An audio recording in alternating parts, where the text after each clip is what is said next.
I've been taking my time, taking all of your time, taking all of your time.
Hey, my trendies, trendsetters, and my trendy tribe. Mic check, 1 2 1 2. Let me know if you can hear me. Let me stay here and double check before I continue. Hey, La Tigre. Okay, La Tigre said yes. Hill 75. Okay, I'm going to do some greetings. Shout out to y'all, because I know if you in here, you one of my court reporters at this point, because y'all already see what this was about. So I'm happy to see you. Okay, so let me say hello. Hey, Miss Cheryl Tuff from Seattle. Lovely Linda Gamma. Linda Gamble. I'm looking at Bama Girl under you. Lovely Linda Gamble, part of the Mod Squad. Hey, Bam Bam, aka Bama Girl. Hey, Mama Bees, Hill 75. Justine Battle, Pisces Life. Hey, Butter, Arlita Campbell, La Tigre. Let me see. Pat Dyer, Let's Be Clear. Hey, Kat. Angela Richardson, Purple Unicorn. Stop it. Paper Chase 22. Hey, hey. Okay. Oh, snap. I was going to say I'm at the bottom. Hey, Nisi D, Kimberly, Alexander, East Bay Realtor. Get it all. Hey, Quiet Storm and Kim Jones. Okay, now I'm at my bottom. So we're going to go over an antitrust lawsuit that the United States has brought against Apple. When I searched for it, it actually brought up other years that they have brought up something with Apple. So they're not new to this. They're true to this. I don't know if it's for the same reasons, because we're going to do the one from 2024. So this is the complaint that the United States has brought up. And it does deal with like monopolization, antitrust, and all those things. And let me get my, let's go to the courtroom real fast. Let's see here.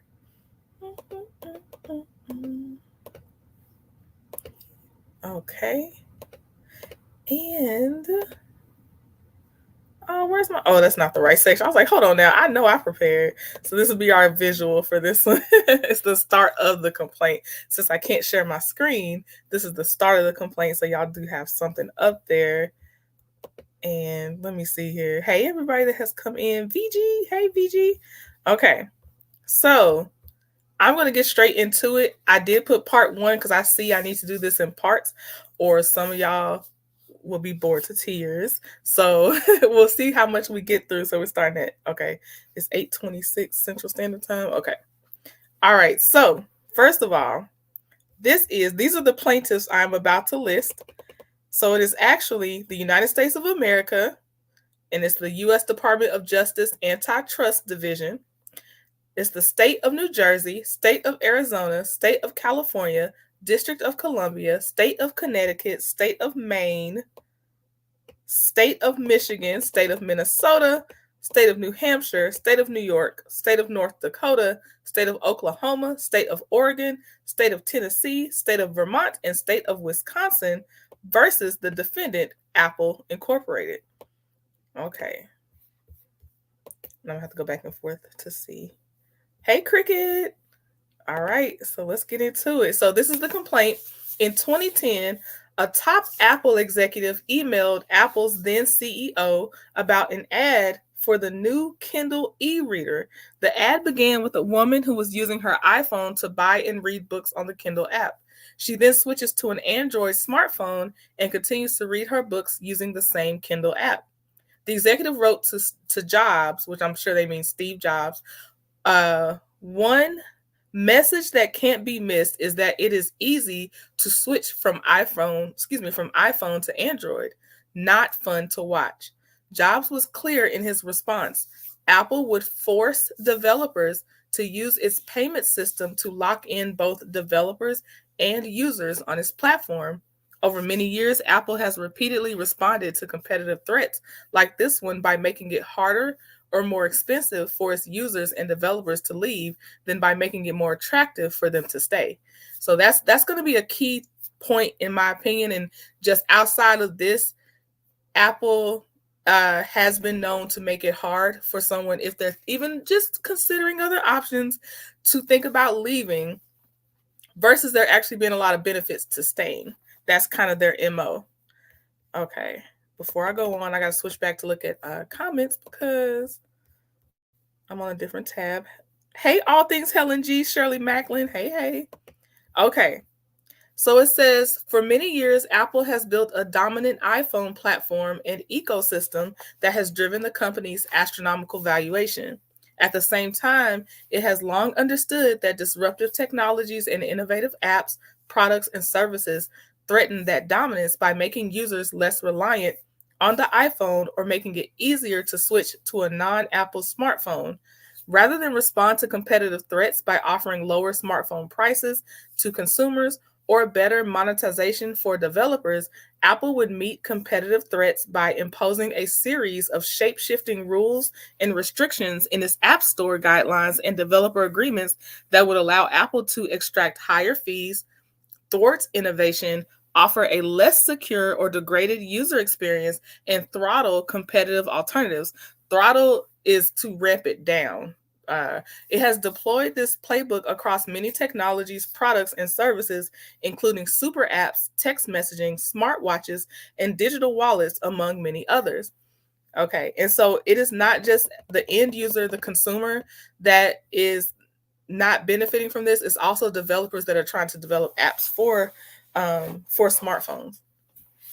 It says Apple's conduct also stifles new paradigms that threaten Apple's smartphone dominance, including the cloud, which would make it easier for users to enjoy high-end functionality on a lower-priced smartphone or make users device agnostic altogether. As one Apple manager recently observed, imagine buying and it says expletive, so either a D Android or an effing Android for $25 at a garage sale and it works fine. And you have a solid cloud computing device. Imagine how many cases like that there are. Simply put, Apple feared the disintermediation of its iPhone platform and undertook a course of conduct that locked in users and developers while protecting its profits. Right. Okay. Critically, Apple's anti-competitive conduct not only limits competition in the smartphone market, but also reverberates through the industries that are affected by these restrictions, including financial services, fitness, gaming, social media, news media, entertainment, and more. Unless Apple's anti-competitive and exclusionary conduct is stopped, it will likely extend and entrench its iPhone monopoly to other markets and parts of the economy. For example, Apple is rapidly expanding its influence and growing its power in the automotive content creation, and entertainment and financial services industries, and often by doing so in exclusionary ways that further reinforce and deepen the competitive moat around the iPhone. And moat, as in, like, you know how there's a moat around a castle, so it can't be breached like that. It says this case is about freeing smartphone markets from Apple's anti-competitive and exclusionary conduct and restoring competition to lower smartphone prices for consumers, reducing fees for developers, and preserving innovation for the future. The United States and the state of New Jersey, Arizona, California, Connecticut, Maine, Michigan, Minnesota, New Hampshire, New York, North Dakota, Oklahoma, Oregon, Tennessee, Vermont, Wisconsin, and the District of Columbia, acting by and through their respective attorney generals, bring this case to address Apple's anti competitive and exclusionary conduct and alleviate harm to competition. Okay. Oops. Hey, everyone coming in. Hey. Okay, so this is the introduction. It says the Apple Computer Company, as it was then called, was founded in 1976 to make and market personal computers. From its inception, Apple had a knack for expensive, high-end design and niche marketing relative to its competitors, but it struggled to compete against rivals that offered lower prices and more programs. After 2 decades, Apple struggled to compete against Windows personal computers, and by the late 1990s, it was on the brink of bankruptcy. Apple's fortunes changed around the time it launched the iPod in 2001. Innovative design and savvy marketing had not been enough to drive a successful business strategy. This time, the confluence of several factors made it a smash success.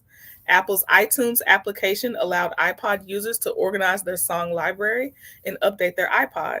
A path clearing antitrust enforcement case brought by the United States and state attorneys general against Microsoft opened the market and constrained Microsoft's ability to prohibit companies like Apple from offering iTunes on Windows PCs. Licensing agreements with the major music labels allowed Apple to offer iPod iTunes users a wide selection of music for a fee per download. The iPod experience gave Apple a recipe for the future: a high end device, a large number of platform participants, i.e., music labels and consumers, and a digital storefront. More importantly, it gave Apple a playbook: drive as many consumers and third party participants to the platform as possible and offer a wide selection of content, products, and services created by those third parties to consumers. This structure put Apple in the driver's seat to generate substantial revenues through device sales in the first instance, and subsequently the ancillary fees that it derives from sitting between consumers on the one hand and the products and services they love on the other. Apple's experience with the iPod set the stage for Apple's most successful product yet. In 2007, Apple launched the iPhone, a smartphone that offered high-end hardware and software applications called apps, built atop a mobile operating system that mimicked the functionality and ease of use of a computer. Apple initially offered only a small number of apps that it created for the iPhone, but Apple quickly realized the enormous value that a broader community of entrepreneurial, innovative developers could drive to its users and the iPhone platform more broadly. So Apple invited and capitalized on the work of these third parties while maintaining control and monetizing that work for itself. The value of third parties' work served an important purpose for Apple. Indeed, as early as 2010, then CEO Steve Jobs discussed how to further lock customers into our ecosystem and make Apple's ecosystem even more sticky. 3 years later, Apple executives were still strategizing how to get people hooked to the ecosystem. That strategy paid off. Over more than 15 years, Apple has built and sustained the most dominant smartphone platform and ecosystem in the United States by attracting third party developers of all kinds to create apps that users could download on their smartphones through a digital storefront called the App Store. As developers created more and better products, content, apps, and services, more people bought iPhones, which incentivized even more third parties to develop apps for the iPhone.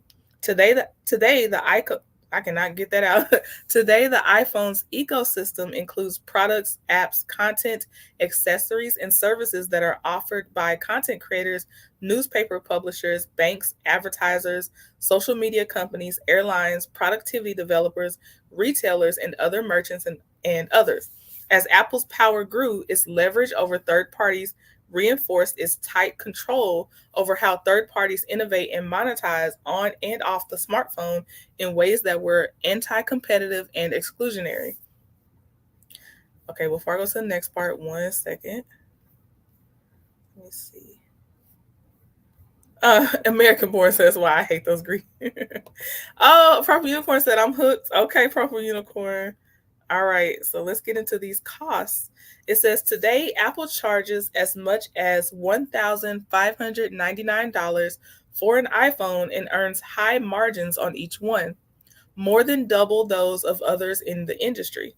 When developers imagine a new product or service for the iPhone consumer, Apple demands up to 30% of the price of an app whose content, product, or service it did not create. Then, when a consumer wants to buy some additional service within that app, Apple extracts up to another 30%, again for a service Apple does not create or develop. When customers buy a coffee or pay for groceries, Apple charges a fee for every tap to pay transaction, imposing its own form of an interchange fee on banks and a significant new cost for using credit cards. When users run an internet search, Google gives Apple a significant cut of the advertising revenue that an iPhone user search generates.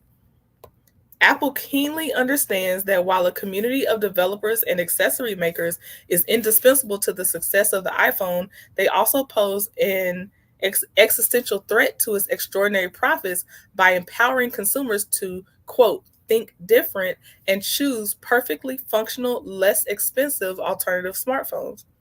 Apple's smartphone business model at its core is one that invites as many participants, including iPhone users and third party developers, to join its platform as possible while using contractual terms to force these participants to pay substantial fees. At the same time, Apple restricts its platform participants' ability to negotiate or compete down its fees through alternative app stores and app payment processors and more. In order to protect the model, Apple reduces competition in the markets for performance smartphones and smartphones generally. It does this. This is what I was kind of alluding to I think it was the live earlier today. It does this by delaying, degrading, or outright blocking technologies that would increase competition in the smartphone markets by decreasing barriers to switching to another smartphone, among other things. The suppressed technologies would provide a high quality user experience on any smartphone, which would in turn require smartphones to compete on their merits. Oops. Apple suppresses such innovation through a web of contractual restrictions that it selectively enforces through its control of app distribution and its app review process, as well as by denying access to key points of connection between apps and the iPhone's operating system, called Application Programming Interfaces or APIs. Apple can enforce these restrictions due to its position as an intermediary between product creators such as developers on the one hand and users on the other. You don't use Apple Pay, Purple Unicorn? Let's see. Is Don not in here? What did he say? And Chef, our phones have thinning hair, not bald. Did he call our phones bald? Is he in here? Or is he, or y'all just, oh, I see hi, Chef. Hold on. What did he say? Here you go. What did he say? Okay. He said, "Hey y'all have bald headed phones." Okay, bald headed phones. Y'all take this information back to him as we continue, in case his attention dies down. Okay, I will. In case his attention dies down, because he don't want to hear this. Okay, now I see. I didn't see the laughing emojis and stuff earlier. Nah, American Born, we ain't got no bald headed phones. Don't give in to him. No. Okay. I should have started that comment. Hold on, let me get this before I go back into my stuff, because I want to keep this up here, because he's exactly the look. This is the one. Chef is the one, the iPhone user that they done caught in their sticky ecosystem.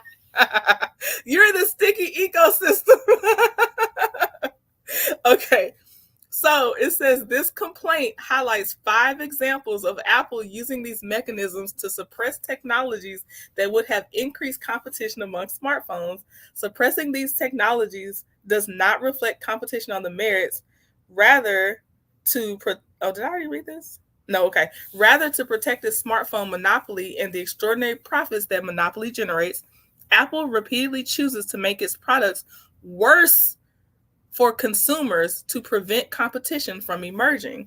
These examples below, individually and collectively, have contributed to Apple's ability to secure, grow, and maintain its smartphone monopoly by increasing switching costs for users, which leads to higher prices and less innovation for users and developers. Apple has used one or both mechanisms, control of app distribution or control of APIs, to suppress the following technologies, among others. So we're going to look at what Apple has suppressed in technology. And now I'm going to feel like I'm reading directly to Don Don now because I didn't read all this yet. We're learning together, but I sure will feel like I'm reading to Don Don as these things get revealed, since we got bald-headed phones. Okay. Super apps provide a user with broad functionality in a single app. Super apps can improve smartphone competition by providing a consistent user experience that can be ported across devices. Suppressing super apps harms all smartphone users, including Apple users, by denying them access to high-quality experiences, and it harms developers by preventing them from innovating and selling products. Cloud streaming game apps provides users with a way to play computing-intensive games in the cloud. Cloud streaming games and cloud streaming in general can improve smartphone competition by decreasing the importance of expensive hardware for accomplishing high compute tasks on a smartphone. Suppressing cloud streaming games harms users by denying them the ability to play high compute games, and has harmed developers by preventing them from selling such games to users. Here we go. Messaging apps. Messaging apps are apps that allow users to communicate with friends, family, and other contacts. Messaging apps that work equally well across all smartphones can improve competition among smartphones by allowing users to switch phones without changing the way they communicate with friends, family, and others. Apple makes third-party messaging apps on the iPhone worse generally and relative to Apple Messages. Apple's own messaging app by prohibiting third-party apps from sending or receiving carrier-based messages. By doing so, Apple is knowingly and deliberately degrading quality, privacy, and security for its users and others who do not have iPhones. Apple also harms developers by artificially constraining the size of their user base. Let me see. Yeah, I know y'all love y'all FaceTime. I know you do. FaceTime, but that's the thing. The FaceTime and group text, you can keep your FaceTime. They're just making it to where you could not FaceTime someone else, but you totally could. It's a what do they call it? Not frivolous, an arbitrary barrier. It's an arbitrary barrier. You can still have your FaceTime. Okay. Smartwatches are an expensive accessory that typically must be paired to a smartphone. Smartwatches that can be paired with different smartphones allow users to retain their investment in a smartwatch when switching phones, thereby decreasing the literal cost associated with switching from one smartphone to another, among other things. By suppressing key functions of a third-party smartwatch, including the ability to respond to notifications and messages and to maintain consistent connections with the iPhone, Apple has denied users access to high-performing smartwatches with preferred styling, better user interfaces and services, or better batteries. And it has harmed smartwatch developers by decreasing their ability to innovate and sell products. They trying to help you, Don Don. Digital wallets are an increasingly important way that smartphones are used and are a product in which users develop a great deal of comfort and trust, as they typically contain users' most sensitive information. Digital wallets that work across smartphone platforms allow users to move from one smartphone brand to another with decreased frictions, among other things. Apple has denied users access to digital wallets that would have provided a wide variety of enhanced features and denied digital wallet developers, often banks, the opportunity to provide advanced digital payment services to their own customers. And I don't know if they're going to mention this, so I'm going to say it. But okay, so the whole friction thing, so friction is just something that makes it just a little bit more difficult than what it would have been. So for instance, with Android, our Google stuff, like we do one thing and everything's like sinking in, and it's across any brand of device. That's the thing. I know Apple has something, but it has to be Apple. Our stuff is like we locked in on a lot of things, and it's very, very easy to access, and it's not a lot of rigmarole to get there and access it and connect different devices and try out different products that are trying to make your life more easy, or technology friendly and all those things. So yeah, I feel like I was gonna say something else though. Let me read this last sentence. Provide advanced digital. Oh, what they also do, what Apple loves to do, is they keep introducing new features to iPhone users that people have been using for years on other phones. They do that a lot. Just go to TikTok or Instagram. They will, with a quickness, tell an iPhone user the new la la la la la function, and we'd have been doing that for like 5 years. Like they do that a lot. Hey Josie, how are you? Thank you, Josie. Oh, I see Snatched by Diego. Let me see. It's true. When I switched to Apple, I lost my wallet with Samsung. There we go. Come on, tangible examples. And it's cool to have an iPhone. I just want to go over this lawsuit because it's so funny, the things that I hear being an Android user on the other side. And I'm like, dang, they really got y'all locked in. Like they don't be playing with y'all. Yes. Okay. So let me see here. Android for life, said Hill 75. So we just gonna be over here with our bald-headed Android phones. Hey, Queen Common Sense with my favorite emoji. I love that little dab emoji. That's my favorite. Rowena said, I don't have it tied into business. Okay, okay. You can find one. I'll read the Android lawsuit too. He said he'll be reading it tomorrow. I am trying to be so fair. I'm telling you my real life examples. I'm reading this lawsuit. Why are you being? He talking about now. See what you. He talking about. Let me read it tomorrow. Whatever, Don. Droid all day. Queen Common Sense. Purple Unicorn said I never own an Android. I feel like the only thing that I see that people that go from iPhone to Android they struggle with is that there's so much choice, so many things that it tries to do for you that people get overwhelmed by choice. And I'm not being sarcastic. I'm really serious on that.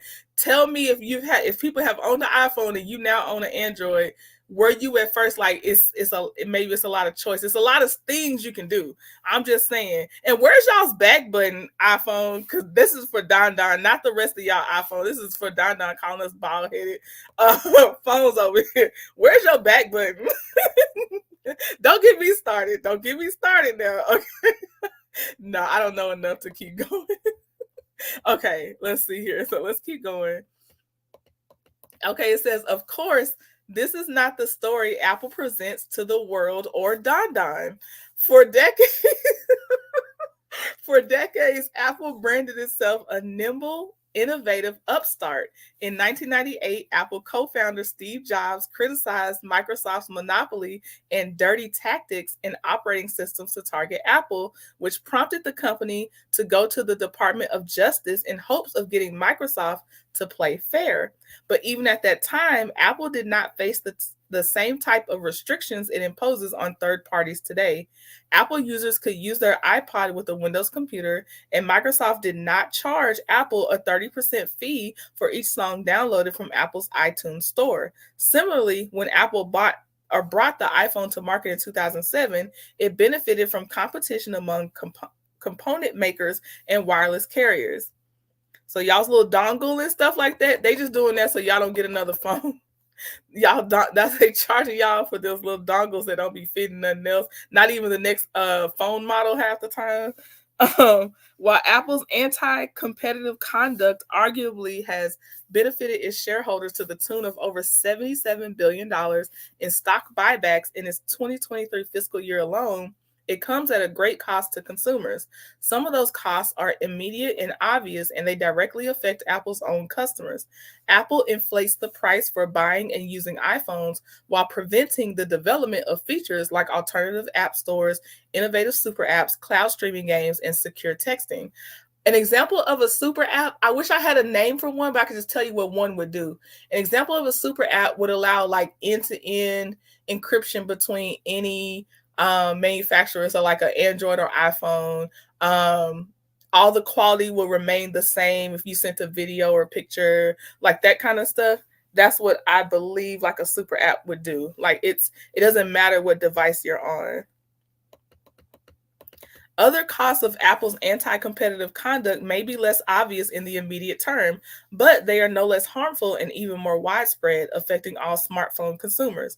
Apple's smartphone monopoly means that it is not economically viable to invest in building some apps, like digital wallets, because they cannot reach iPhone users. This means that innovations fueled by an interest in building the best, most user-focused product that would exist in a more competitive market never get off the ground. What's more, Apple itself has less incentive to innovate because it has insulated itself from competition.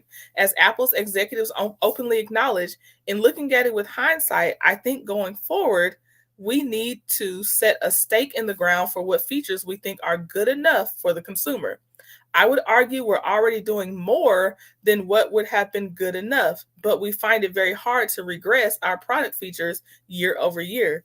Existing features would have been good enough today if we hadn't introduced them already, and anything new and especially inexpensive needs to be rigorously challenged before it's allowed into the consumer phone. Thus, it is not surprising that Apple spent more than twice as much on stock buybacks and dividends as it did on research and development. So they're trying to make sure they actually don't introduce too much new stuff to y'all, Don Don. What'd he say? He said this is frivolous. Okay, Don Don. Queen Common said Apple iPhones are huge toys for adults, tinker toys that cost as much as a used car. Those things are so high. Apple does have you tied in. Now you can stay tied in, but don't be calling our phones bald headed. Yeah, WhatsApp is a super app. Can iPhone use WhatsApp? Quiet Storm. And I'm being dead serious when I ask this question. Can Apple use WhatsApp? Rowena says Chef help.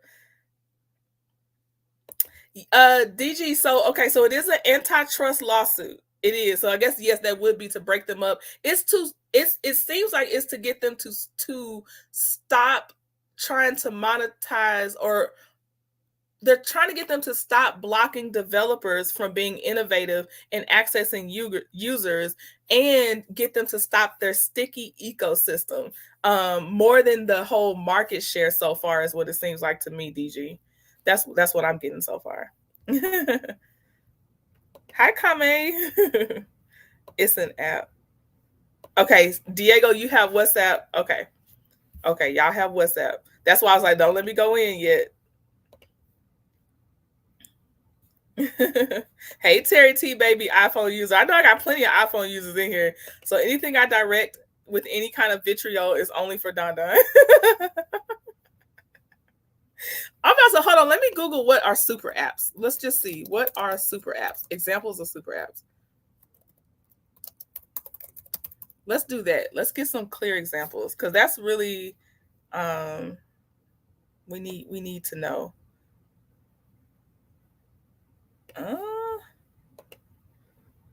I don't even know these apps. They must be okay. Super apps are above us, y'all. It's above me. I'm gonna name you the super apps. It ain't WhatsApp. It's these things. Okay, y'all know about WeChat or Line, Taobao, Omni. Omni I've heard of.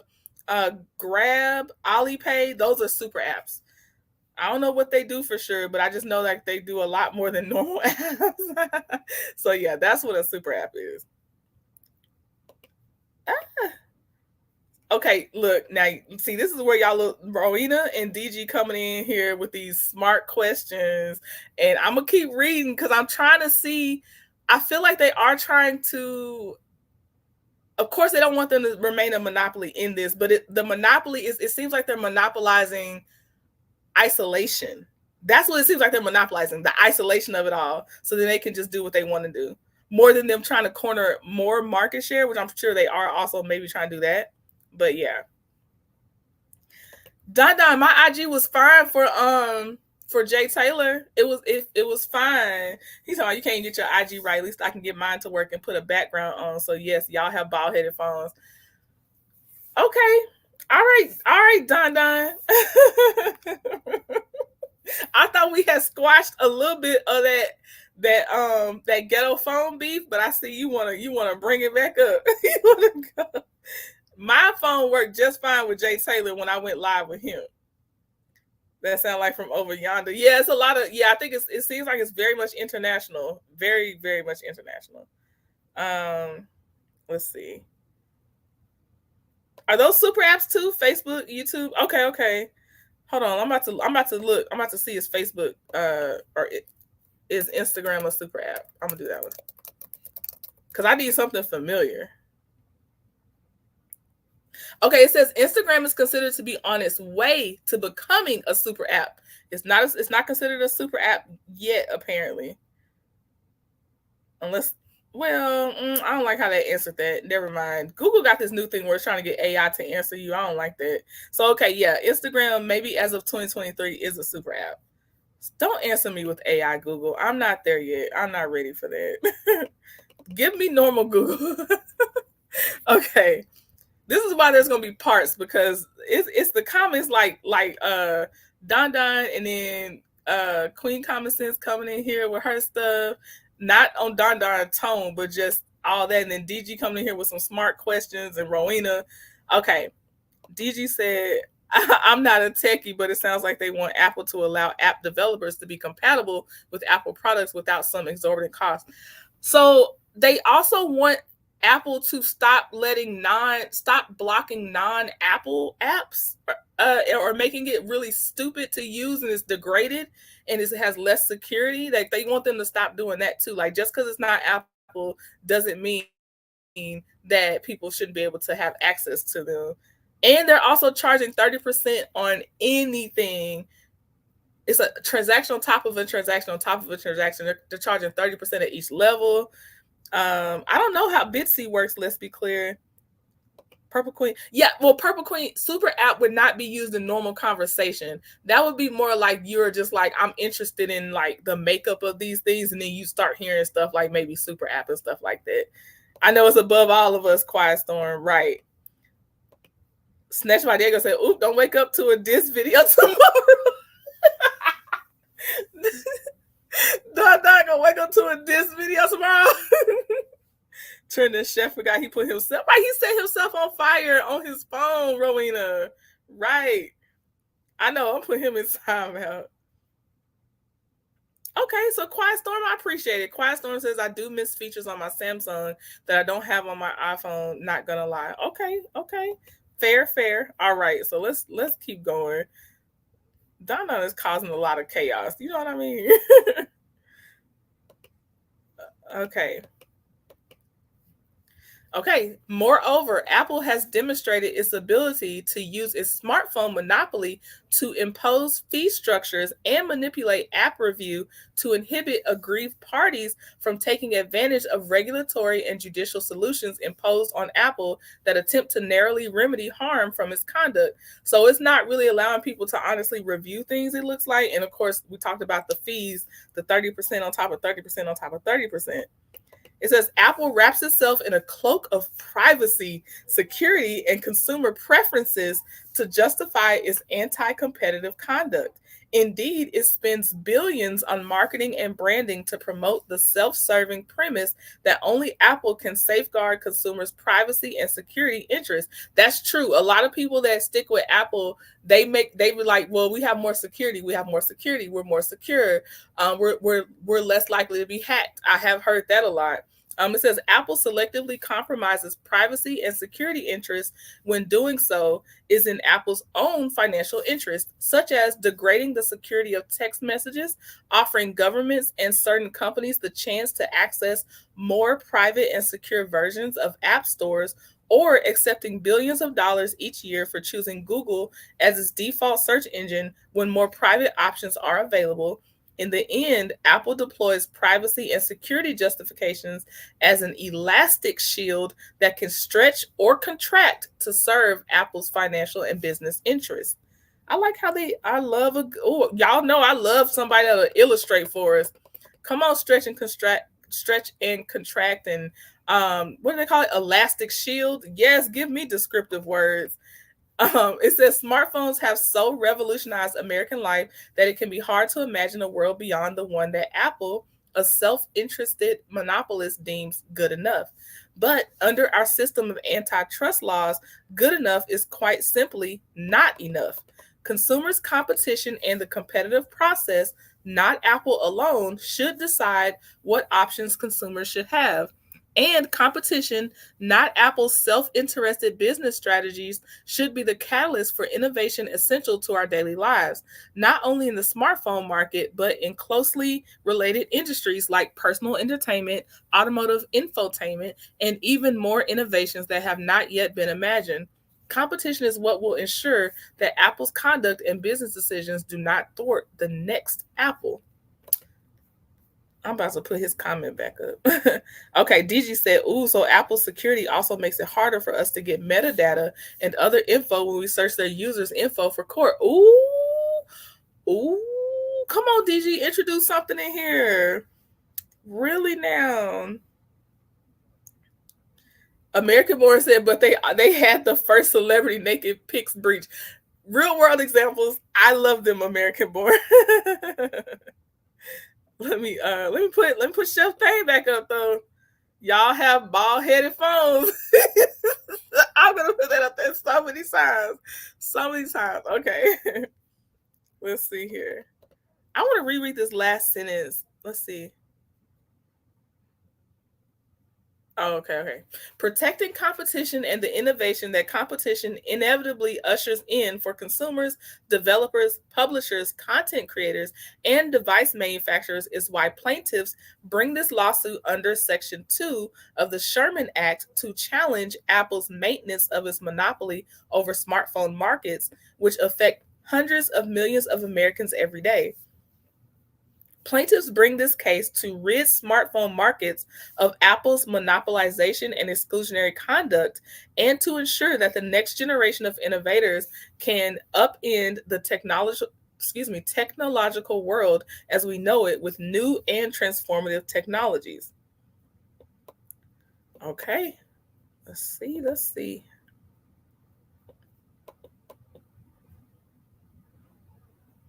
I'm gonna okay, hold on. I'm gonna read y'all's comments before I get into that because that was gonna be a little dry for a second. A little dry. At least our cases work. I'm done. Hey, ATL Virgo. Okay. Yeah, I see the dab. I see it. I love that little symbol. Okay. It says defendant Apple. Apple is a global technology company with headquarters in Cupertino, California. Apple is one of the world's most valuable public companies with a market capitalization over $2.5 trillion. In fiscal year 2023, Apple generated annual net revenues of $383 billion and net income of $97 billion. Apple's net income exceeds any other company in the Fortune 500 and the gross domestic product of more than 100 countries. Wow, the GDP. Ooh, that's GDP of 100 countries. That's crazy.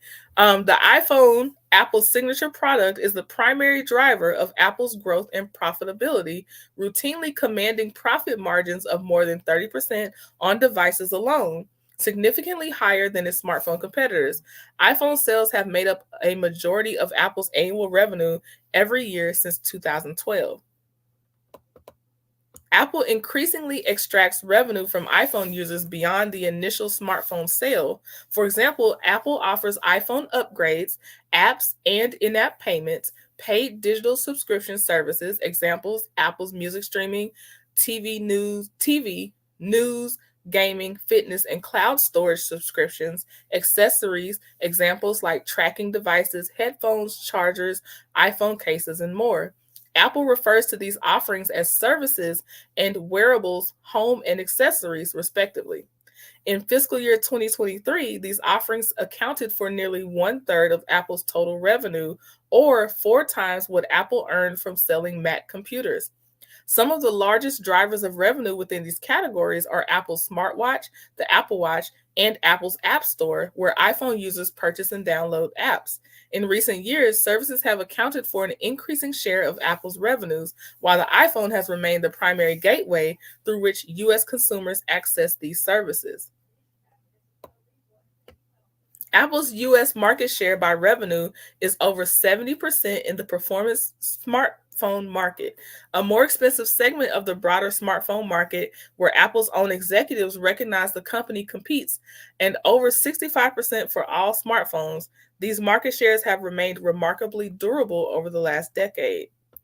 Apple's smartphone market shares understate Apple's dominance and likely growth in key demographics, including among younger American consumers. For example, 1/3 of all iPhone users in the US were born after '96, as compared to just 10% for Samsung, Apple's closest smartphone competitor. Surveys show that as many as 88% of US teenagers expect to purchase an iPhone for their next smartphone. iPhone users also tend to come from higher income households because smartphone users generally use a single smartphone to access related products and services. Locking up key user groups allows Apple to capture greater spending on iPhone related products and services, realize higher margins per user as compared to its smartphone rivals, and exercise greater control over developers and other smartphone ecosystem participants. Okay, I'm jumping back real fast. Let's see. DG said, I think it's supposed to protect the Apple user, but when investigating cybercrimes, some stuff is encrypted and law enforcement can't access it. I have heard that across different apps, and right, it's not just Apple when it comes to that, where they're like, no, at all, we will not give it to you, period. So I have heard that. Okay, let's get back to our bald-headed phones. Okay. Let's see. In fiscal year 2023, Apple spent $30 billion on research and development. By comparison, Apple spent $77 billion on stock buybacks during the same year. Okay, I'm not going to reread when Apple was founded. I'm going to go on. We talked about that already. Let's see. Yep, they summarized that. We talked about the United States versus Microsoft. So Apple basically came in at a good time because Microsoft was being so heavily scrutinized that Apple kind of not slipped through the cracks, but they had more leniency because Microsoft was being held back with a leash, in my opinion. Let's see. Keep going. They're still talking about that.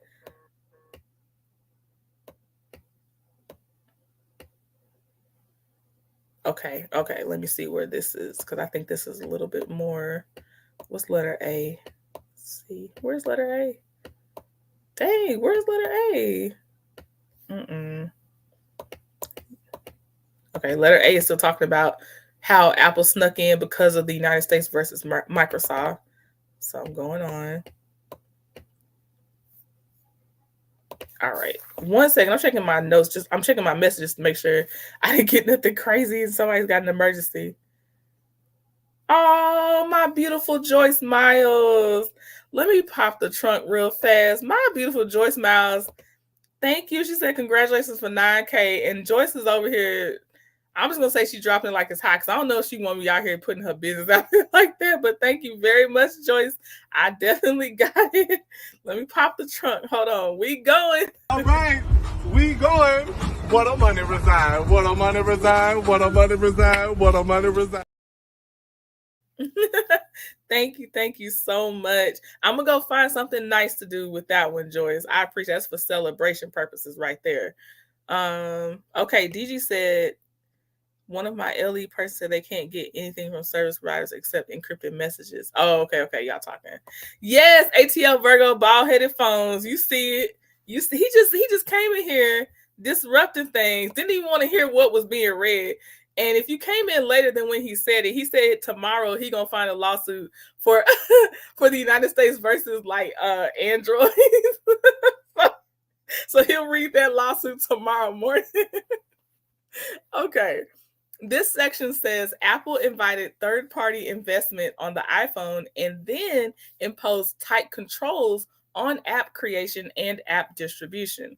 Apple controls how developers distribute and create apps for iPhone users. For example, developers can only distribute native iPhone apps through Apple's App Store, which is the only way for users to download native iOS apps. Limiting distribution to the Apple App Store enables Apple to exert monopoly power over developers by imposing contractual restrictions and rules that limit the behavior of non-Apple apps and services. Specifically, Apple sets the conditions for apps it allows on the Apple App Store through its App Store review guidelines. Under these guidelines, Apple has sole discretion to review and approve all apps and app updates. Apple selectively exercises that discretion to its own benefit, deviating from or changing its guidelines when it suits Apple's interests and allowing Apple executives to control app reviews and decide whether to approve individual apps or updates. Apple often enforces its App Store rules arbitrarily, and it frequently uses App Store rules and restrictions to penalize and restrict developers that take advantage of technologies that threaten to disrupt, disintermediate, compete with, or erode Apple's monopoly power. So they're punishing them as well. Apple also controls app creation by deciding which APIs are available to developers when they make third-party apps. For example, developers cannot provide native apps on the iPhone unless they enter into Apple's non-negotiable developer program license agreement. So that's probably a reason why a lot of times it'll be like, oh, this app is only available on iPhone, Because it is, I ain't gonna lie, it's a couple fire apps that I did want that only iPhone had. And I didn't appreciate that.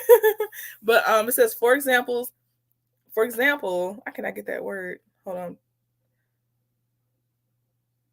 Okay, it says that agreement requires developers to use public APIs only in the manner prescribed by Apple. It also prohibits third-party apps from using APIs that Apple designates as private. Apple selectively designates APIs as public or private to benefit Apple, limiting the functionality developers can offer to iPhone users even when the same functionality is available in Apple's own apps or even select third-party apps. Similar to Apple's App Store restrictions, Apple uses its DPLA to impose restrictions that penalize and restrict developers that take advantage of technologies that threaten to disrupt, disintermediate, compete with, or erode Apple's monopoly power. Developers cannot avoid Apple's control of app distribution and app creation by making web apps. Apps created using standard programming languages for web-based content and available over the internet as an alternative to native apps. Many iPhone users do not look for or know how to find web apps, causing web apps to constitute only a small fraction of app usage. Apple recognizes that web apps are not a good alternative to native apps for developers. As one Apple exec acknowledged, developers can't make much money on the web. Regardless, Apple can still control the functionality of web apps because Apple requires all web browsers on the iPhone to use WebKit, Apple's browser engine, the key software components that third-party browsers use to display web content. Nor can developers rely on alternative app stores, even though this would benefit developers and users. For example, developers cannot offer iPhone users an app store that only offers apps curated for use by children, which would provide opportunities to improve privacy, security, and child safety. By contrast, Apple allows certain enterprise and public sector customers to offer versions of app stores with more curated apps to better protect privacy and security. Apple's control over both app distribution and app creation gives Apple tremendous power. For example, Apple designates as private the APIs needed to send short message service or SMS text messages, which is a protocol used by mobile carriers since the early 1990s to allow users to send basic text messages to other mobile phone numbers using their own mobile phone numbers. Developers have no technical means to access these private APIs, but even if they did, doing so would breach their developer agreement with Apple and therefore put the developer at risk of losing the ability to distribute apps through the App Store. For example, Apple prohibits third-party iPhone apps from sending or receiving SMS text messages, even though this functionality is available through Apple Messages. Likewise, Apple can control the functionality of third-party apps and accessories through its control of app distribution. Because if an app includes functionality that Apple does not like, Apple can and does exercise its discretion to simply block the app from the App Store. Okay. Apple's dominance is such that neither app developers nor iPhone users can benefit from lower cost or higher quality means of distributing apps or purchasing and providing digital products and services. Instead, Apple guarantees that it continues to benefit from the contributions of third-party developers and other platform participants while also protecting itself from the competitive threats and pressures those participants pose to Apple's smartphone monopoly. This complaint focuses on Apple's use of its dominance to impose contracts and rules that restrict the behavior and design decisions of companies other than Apple.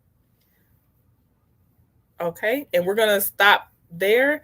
The next time we start back up on part 2, it'll be smartphones are platforms. That's section 3. Smartphones are platforms. Okay. Let me go back and look at y'all's comments. Let's see. I'm gonna scroll up just a little bit. Okay. ATL Virgo, right? She said the Kia boys have been using Apple to steal cars, right? They have. Okay. Let's see here. So DG says, so if I develop an app that people want, unless I have a contract with Apple, iPhone users wouldn't be able to use it. So that cuts into my money that I could be making because I can't get those users. Yes, and if they somehow allowed you to kind of go ahead and do it, they're charging you apparently what's a huge fee, which is 30%. Then if you have in-app purchases for your customers, they're going to charge you 30% for each in-app purchase that your customer makes for your app. Let me see here. Oh, ATL Virgo said, my neighbor is a victim. They use their Apple phone and charging card, break the ignition column and plug the cord from the phone into the ignition switch. Yes, it was like a USB thing. It was crazy. People on YouTube were showing how to do it. It was crazy. It was so crazy. I'm like, why is it this easy? It's crazy. DG says, it also sounds like if I'm an Apple app developer, I can't then make another app that's compatible with other platforms and they get in the cut. Right. That's it. You made it for Apple. You most likely will not be approved to make it for other platforms. Now, obviously, we do know that there exists some apps that we're all using. Instagram, for example, YouTube. There are some that we're all using, but for the average developer, you're stuck. If you choose to go with iPhone, that's it. You're stuck. Stuck. Oh, my neighbor's camera was facing inside her car, caught it all. Woo, that's crazy. Yeah, they was out here stealing things with USB cords, basically. It's crazy. Okay, but we'll stop there. We'll come to a part 2 at another time. I know y'all gonna be celebrating tomorrow, so I probably won't do anything as it's not serious, but as dry as this, because you got to be in a certain mindset, and y'all gonna be out there doing y'all thing y'all on your Memorial Day holiday. So, but yeah, thank you for joining me. I'm gonna call y'all my court reporters for now, but I feel like somebody else already probably calls their people court reporters, I bet. So we'll figure it out. But but yes, because I know if y'all came for this, oh, y'all in here for the court stuff, and I appreciate it. Even old Don Salty Bud talking about some bald-headed phones. Even him, he's a court reporter too. Okay, but that's it for now. I will see y'all soon. And thank you very, very much for everything. I'm gonna pop the trunk one more time just in case I missed anything. I appreciate the help for my research on the legal documents. I appreciate the help for my fundraising so I can travel, and just the celebrating that I hit 9K. Thank you so much. Shout out to y'all. Thank you. Yes, I got y'all, Star Child. Thank you. Oh yeah, we still love Chef Rowena. We do. The nerd in me appreciates you. Oh, DG. It's same to you, DG. Same back to you. I started researching my state trying to find that doggone free law school training stuff, DG. Not for law school, y'all. DG sent me some information about, it was like for non-lawyers. It was like lawyer training for non-lawyers. I swear I'm trying to find, so I got some questions to ask them. Thank you. Yes, 9K today, y'all. 9K today. Okay. Well, I'll see y'all soon. You know, this is going to be a short see you later, you know. So I enjoyed y'all's company. I'll see you soon. Bye. Oh, let me pop the trunk and then bye. All right, we going. What a money reside. What a money reside. What a money reside. What a money reside. I've been taking my time, taking all your time, taking all your time.